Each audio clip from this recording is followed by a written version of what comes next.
Be ready. Start. That a writ petition bearing number WP within brackets C 981 of 2022 was filed before the Delhi High Court by the respondent along with other personal guarantors of the corporate debtor seeking to declare section 95 of the code as unconstitutional. Stop. In light of the contradiction between section 240A and section 95 read with section 101 of the code, the Delhi High Court issued notice to the Union of India and the IBBI, including the applicant herein. Stop. Further, liberty was granted to the personal guarantors to file the resolution plan for the insolvency resolution of the corporate debtor, which shall be considered by the COC without the embargo of section 95 read with section 101 of the code. Stop. Para. We have heard the learned counsel appearing for the applicant as well as the respondent and perused the averments made in the application and the written submissions filed on behalf of the respondent. Stop. The learned counsel appearing for the respondent raised an objection that in terms of section 240A read with section 29AH of the IBC, the personal guarantor of an MSME corporate debtor has been given a right to become a resolution applicant and propose a resolution plan for the insolvency resolution of the corporate debtor. Stop. Therefore, the present application is not maintainable. Stop. He also placed reliance upon the order of the Honorable Delhi High Court and passed in WPC number 981 of 2022, and by placing reliance upon which the order. Stop.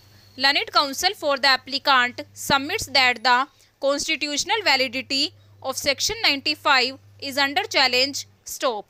Whereas the learned counsel appearing for the applicant submitted that the matter is pending only for the resolution professional section 97 of the IBC, and it is only after the submission of report by the resolution professional under section 99 of the IBC. Stop.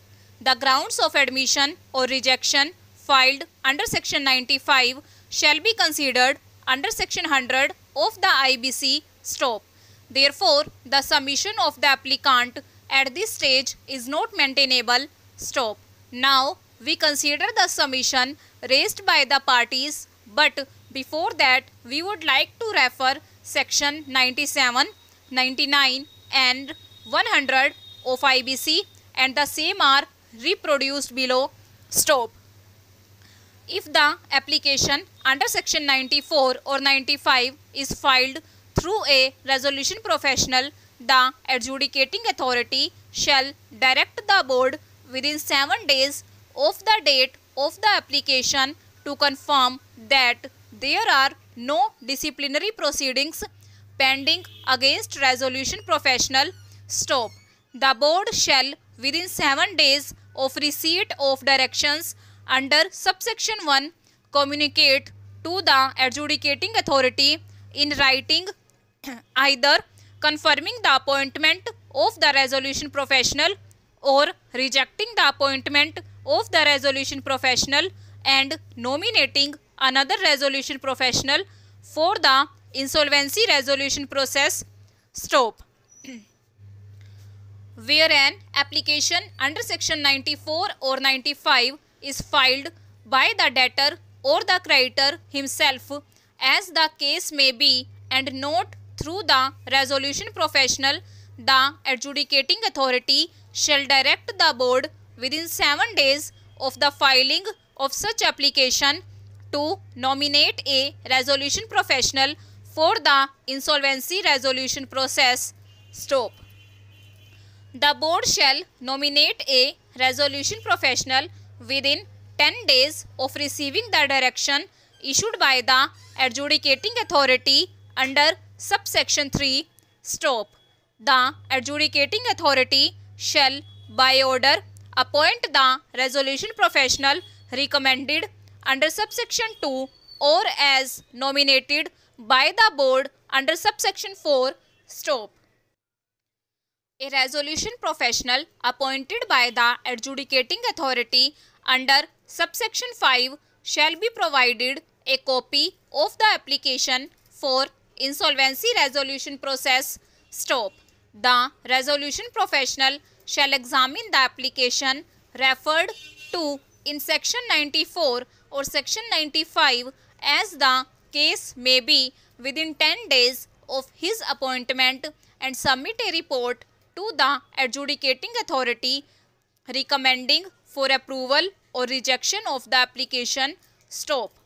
Where the application has been filed under section 95, the resolution professional may require the debtor to prove repayment of the debt claimed as unpaid by the creditor by furnishing evidence of electronic transfer of the unpaid amount from the bank account of the debtor, evidence of encashment of a check issued by the debtor or a signed acknowledgement by the creditor accepting receipt of dues. Stop. Where the debt for which an application has been filed by a creditor is registered with the information utility, the debtor shall not be entitled to dispute the validity of such debt. Stop. For the purposes of examining an application, the resolution professional may seek such further information or explanation in connection with the application as may be required from the debtor or the creditor or any other person who, in the opinion of the resolution professional, may provide such information. Stop. The person from whom information or explanation is sought under subsection 4 shall furnish such information or explanation within 7 days of receipt of the request. Stop. Over.